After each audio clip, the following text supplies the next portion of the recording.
I said, hey, yo! What's up, YouTube? It's your boy, 0 to 60, back with another video, and this time we're talking about the Pink Diamond Hakeem Olajuwon card, and as you can see, I went 12-0 on my first try, man. I'm actually kind of impressed by myself. And I got the Hakeem Olajuwon, man. I couldn't believe it, man. So this video is to give you some tips on how I actually got the card. So maybe you might not find these tips helpful, but I'm pretty sure a lot of you will, because not everybody got this card, and I got it on the first day.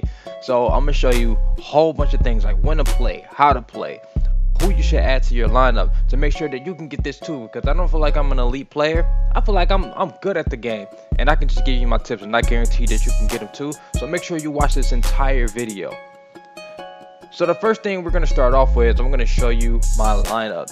So in my lineup, you can see that I'm running with, diamond and pink diamond cards. I don't really have any amethyst cards. If you run with amethyst cards, dude, that's your thing. Go ahead and go for it. But I'm going to tell you what kind of players you shouldn't have in your lineup. So I want to make sure that I have all defensive cards in my lineup. Like, everybody plays defense, and I don't care if that's amethyst, I don't even care if that's ruby. If you play defense, you're added to my lineup. So make sure you have all defensive cards, because defense wins games. I guarantee you, if you have all defensive cards, you would not have any problems winning games. Also, be aware that everybody has a pink diamond. I know that's like kind of like not really a great tip, but it just be aware, after the whole locker code fiasco, whatever thing, like, everybody has a pink diamond. Also, don't run with pink diamonds just because you have a pink diamond. Paul Pierce, Grant Hill, John Stockton, they're good players, but they're not good to play with in unlimited, to be honest. Like, John Stockton is too small. Don't run with any small players at all. Like, don't do it. Don't get John Stockton out there. If you're going to constantly make threes with Curry, then go for it. But, like, I don't recommend putting Curry out there either. Just don't run with small players, because all you got to do is just, like, get a person like Kobe, get a person like Karolinko, and just back you down in the paint. Every single person on my team can back you down in the paint. Also, must use badges. Make sure everybody on your team has post spin. That's pretty optional. I don't feel like you need to do that, but I literally post spin if I see somebody smaller than me every single time. Make sure they have bruiser and defensive stopper. I guarantee you that's going to help on defense for sure. Also, as you can see, that I'm running with 3 bronze cards at the end, as you can see right there. I'm still doing the little matchmaking glitch. I honestly doesn't feel like it works, because I still run into people with like 99 overall. And on top of that, even if you do that glitch, you're gonna run into the same people doing that glitch as well. So it's just really, it doesn't work. I honestly doesn't feel like it work, but I still do it anyway. I don't know why. I guess I'm just seeing maybe if I get lucky or somebody or something like that. But honestly, I felt like I ran against a lot of people who weren't that great this time around. A few comps, but not really. So we're gonna get into some more tips. The next thing I want to talk about is finish domination. If you have not finished domination, just pause this video right now. Turn your computer off, turn your phone off or whatever, get on your Xbox or PS4 and go finish domination. Like, what are you doing? There's good cards in the domination if you don't have them. Maurice Lucas definitely helped me get the Larry Johnson card. Like, I was very surprised at how well he played defense, and he got me a few buckets on the pick and roll as well. Mark Eaton, I played with him for about like 2 months, because he's an incredible card. I was getting diamonds and diamonds and diamond centers that I could have replaced him with, but he was just so great that I didn't want to remove him from my lineup. So if you have a card that's like lower than Mark Eaton or not that great as a center, you should be playing with Mark Eaton, to be honest. Also, man, they have Melo if you don't have those diamond rewards either. And once you finish domination, they give you enough to get the diamond rewards. Melo is a pretty good offensive player, but he does not play defense well, so that's one thing. So yeah, that's my tip, is to finish domination if you haven't already. Next thing, a lot of people want to know when to play. Like, when should you play this game? I recommend playing like at night. That's just like a general tip to like win a game. Also, I recommend playing during tournaments. Like, I can't see you right now, but I can guarantee that you're not going to win a tournament. It's just like the odds are so low that I just know that I don't think I'm gonna win it. Like, that's why I don't even waste my time with it. It's really not worth it to play a tournament. Only thing you get out of it is like MT, but you can go play unlimited and actually get credit for it and go for the next pink diamond card. So play during tournaments, because that's when all of the tryhards are going to be at, and none of them are going to be on unlimited. So definitely go for unlimited at that time. You got a 4-hour window. I would go into the tournament with wins already, maybe like 6 wins, and then go in the tournament. Also, another tip is to play on holidays. I've won 2 Pink Diamond cards, Larry Johnson and Hakeem Olajuwon, on New Year's Eve and Christmas. So I think that's just when a lot of people are playing, so you get, maybe some trash, a little bit of comp, but everybody is actually playing on those days, really. So I highly recommend playing on holidays too. And I know it's pretty weird, and it's only like a few holidays, but if you can, like, play on the holidays. Alright, so the next topic is running plays. So do I run plays? No. I mean, in this video, you're going to see me run a few plays, but that's because I'm just trying to score with Hakeem Olajuwon. But I don't run plays at all, really. I just play pretty casual basketball because that's how I've been playing 2K since Iverson was on the cover. So do you need to run plays to win? No. But my opponents have ran plays before against me a lot. Like, a lot of people do the pick and fade.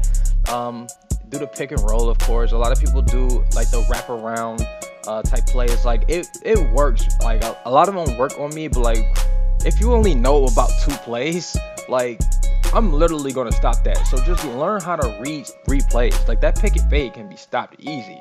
Now we're gonna talk about changing settings. So this is kind of like a difficult topic for me because I can't say changing settings don't win games or it does win games, because it's case by case basis. Like, to me, like, for the 12 games that I went on, I didn't change a single setting. I played with the default ones because honestly I feel like they work. But it really depends on your opponent. So like, a lot of people start the game, they press start, and then they change a bunch of settings before the game is even started. You don't even know how your opponent is going to play. You just think those settings are going to just completely stop them. I filled them out first. I play about like 5 minutes or 4 minutes, depending on how bad they're like kicking my butt. But generally, I don't change settings because I like the default ones. Like, I don't like sometimes when they're super tight on opponents. Like, the passing lanes are so much better when they're sagging off just a little bit. I know that might like equal in them scoring a 3 or something like that, but like, as long as you know how to play good on ball defense, there's really no reason for you to change settings. And that's going to get into my next topic too, is on ball defense. So do I do off ball? No, I actually do no off ball at whatsoever, because I don't feel like you need to. I've done off ball before. I'm not gonna act like I'm just like a saint or anything like that. I've done off ball when I tried to get Manu, and I didn't actually win them. Like, I did 12 games straight playing off ball, and I didn't win. And I feel like, because I feel like I played better on ball. If you need to know how to play better defensively, just look up some YouTube videos and see if that works out for you, because I'm telling you, like, off ball is not the wave, man. Like, I kill anybody with off ball. As long as you have like elite players on your team, like, there's no reason for you to be losing to get somebody who plays off ball. Like, that doesn't make sense at all. So yeah, I mean, they say off ball is pretty cheesy. I don't think so, but it can be if you're like a great off baller. But like, I personally recommend just playing on ball. Another tip: do not live and die by the 3-point shot. So I feel like this is where a lot of people just like price themselves out the game, because they get somebody like Heydou Turkoglu or like Michael Redd or something like that, and they feel like they could just side by side cheese you and just shoot the 3 like all game. That only works for about 1 quarter. Like, for me personally, like, if you read your opponents right when they keep doing the same thing, of course they're gonna stop you. Like, in this video right here, like, I had Hakeem Olajuwon. This guy literally thought that I was just trying to like win the game by just playing with one player, but really I was just trying to get gameplay for him. And then later you're gonna see that he tried to trash talk me and saying that he was better and all this other stuff, and saying some stuff that contradicted himself. Anyway, read your player. Side by side cheese is probably the easiest thing to stop. Like, if you like, literally after 1 quarter, it's probably the easiest thing to stop. All you gotta do is like put your hand up in the right place, and like, they're done. But yeah, don't live and die by the 3. And also, if you're not a great 3-point shooter, I have a tip. I don't know if this is gonna help anybody at all, but it helped me this year because I always felt like I was a bad 3-point shooter on every single game in 2K. I always felt like I was just decent. But for whatever reason, I decided to move over from the X button to the stick back like a couple games ago or whatever. I don't know, and I felt like it was better, but honestly, it's not. So I moved back to the X button, or square if you're PS4. And dude, I feel like I'm an elite shooter. So if you're still shooting with the shot stick, stop it.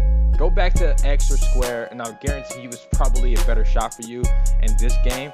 But yeah, that's tips about threes. Do not live and die by the three at all. Go for twos mostly. I'm telling you, it will help you win the game. And if you're in a fast break, definitely go for that three. Definitely go for the three if you're in a fast break. But if you have the two open, go for the two. All right, so here's a very general tip, but keep this in your mind the entire time. Play mistake-free basketball. So when I get a defensive board, what I don't do is throw it all the way down court like Kevin Love. Now sometimes I do if I see that it's a guaranteed catch. But if I see that it's a little bit risky and I'm gambling, I don't even try it. So play mistake-free basketball. When they're inbounding the ball, don't try to go for the steal. Like, play off of that. Like, don't even play the guy. Like, play off ball when they do that. Like, that's when I recommend playing off ball. And once they get the ball in, then you go back to playing on ball. Like, don't try to get steals. Don't try to play the passing lanes too crazy where if you miss, they're going to get a point. That's a mistake. Like, play mistake-free basketball. Keep it in your mind the entire time. Don't do turnovers or anything like that. Also, my next tip is to use takeover. So I'm just going to be honest, I don't know how to use every single takeover. I don't know why. I just don't. The only ones that I know how to use is the post one, the sharpshooting one, and also the rebounding one. So I use those takeovers to my advantage. Those are like an easy 6 to 12 points. So I just highly recommend that you use those badges to your advantage because, like, I guarantee that will help you get some leverage in the game for sure. And my last tip is to cheese. Go ahead and cheese. Look, I don't like it. Like, I'm not gonna lie, but I honestly don't care what you do because I'm still going to beat you regardless. That's the attitude that you should feel as well. But if you want to play cheese to win, then go for it, man. Like, who am I to tell you not to do that? Play off ball.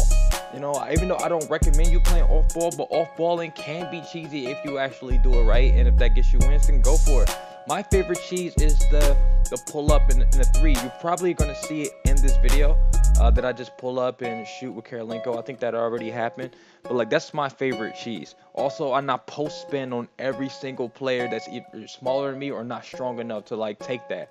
But, dude, if you got a cheese to get the game, then go for it. I just recommend that you go ahead and just sweat for this card because this card is elite. I didn't give like an evaluation to the Hakeem card, but I feel like it's like an 8 out of 10. It's not going to be like a game changer, but it's a really great card to like add to your lineup for sure. But yeah, those are my tips and tricks. Hopefully this helps you out. If you want to know some defensive settings, like, I'm going to put a link down in the description from another video that I watched to get those settings. And you can just use those if you want to do that to your advantage. But as I said, I recommend you playing on ball along with these settings. But yeah, that's the end of the video. As you can see, this guy is going to be like waving the white flag.